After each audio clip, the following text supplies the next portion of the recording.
IRS problems. Mort Zuckerman was on the syndicated McLaughlin Group yesterday. And he's the editor-in-chief of U.S. News and World Report, and owns the New York Daily News. And he said that he's had direct personal contact with President Obama. And John McLaughlin said, what is this personal contact you've had with Obama?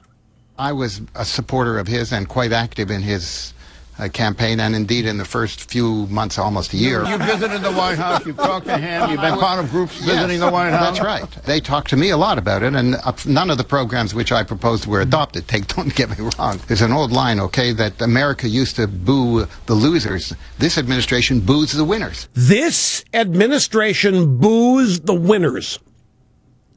This is a guy who voted for Obama, Mort Zuckerman. It's exactly what we're talking about. They boo the winners. They have the winners in their crosshairs. Look at, we're talking about liberal capitalists here a moment ago and Charles Murray's characterization. In many ways, these liberal capitalists are the crony capitalists. A crony capitalist is a guy who runs a company, gets involved with government for, well, like GE. They don't need any money, but they got $700 million from Obama to go play around with green energy. It keeps the government off GE's back, and if it's not your money, you'll take somebody else's to do the work. It's fine. And crony capital. Get in with the government, they leave you alone. Government helps you turn a profit, helps you with your competitors. You know, a lot of liberal capitalists, I'll tell you something else about these guys. They are not like me. They're not the kind of people that want to share. They're not the kind of, when they do well, they want everybody else to do well. When they do well, when they have what they want, they then think it's to their advantage for the government to make it more difficult for others to enter their markets. Crony capitalism, probably one of the best ways to define it. When they get what they want, after they've scored, they then make deals with administrations through regulations of the industry that they're in. After they've scored, after they've already made their bounty, then they support regulations on their own business that prevent their competitors from entering the market, or if they're already in the market, from doing well as well. It's not simply an issue of naivete or political fear in the context of a liberal capitalist being afraid to admit it. It can also be a furtherance of self-interest in a non-market way, a way in which government is used to advantage them and them alone against others.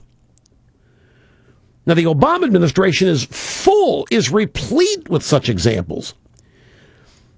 You dress up as green energy, or you obstruct where possible fossil fuel energy versus Solyndra. You do everything you can to shut down the Keystone Pipeline so that Warren Buffett's trains don't suffer. Any number of ways these things happen. And then there's another characteristic. It's not all that prevalent, but it's out there, and that's people who are ashamed of their own success. Liberal capitalists who think they'll be targets if they are too obvious in their success. And so they want to they either think they don't deserve it, or they act as though they don't deserve it. They think they get paid crazy amounts of money for what they do. Actors, actresses, they don't really... It's a way of, we've said before, the rich, the really smart rich guys are always liberals because it inoculates them. If you're Bill Gates with $40 billion or whatever it is, and Buffett with $40 billion, what's the fastest way to get yourself left alone? To run around and talk about how the rich aren't paying enough taxes, and then run around and say, I'll be glad to pay more. You've inoculated yourself. You're no longer the evil rich. They love you, and you still have your money. You haven't given any of it away. You just say you want to. You haven't paid a higher tax rate. You just say you would support one. And then because you become loved. Everybody hates rich people, love you. You can have 15 giant yachts, biggest yachts in the world, have all the parties in the world. Nobody's going to touch you because you think you're not paying enough tax. It's that simple. This business about rich business people being Republican conservatives is such a crock, my friends, because it isn't true. One of the really bad things that's happening in our culture is that achievement-oriented people don't have the guts to act proud of it.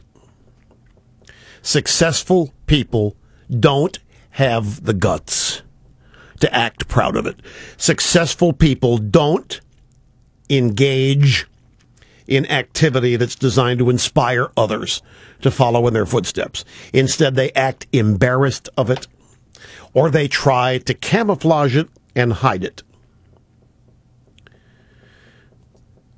What crony capitalists do is simply, after they finish climbing the ladder of success, they pull the ladder up with them so nobody else can get on it. That's what's the problem with crony capitalists.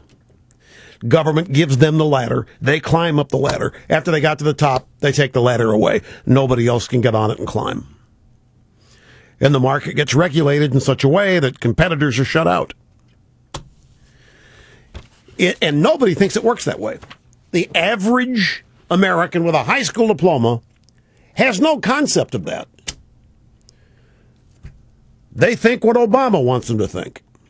That the rich stole it, or stole the labor, or cheated somebody, or didn't pay fairly for something. That's what Obama wants. That's what Zuckerman is saying.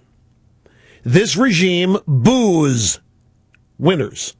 A brief, obscene profit timeout. We do not act embarrassed here. Back after this.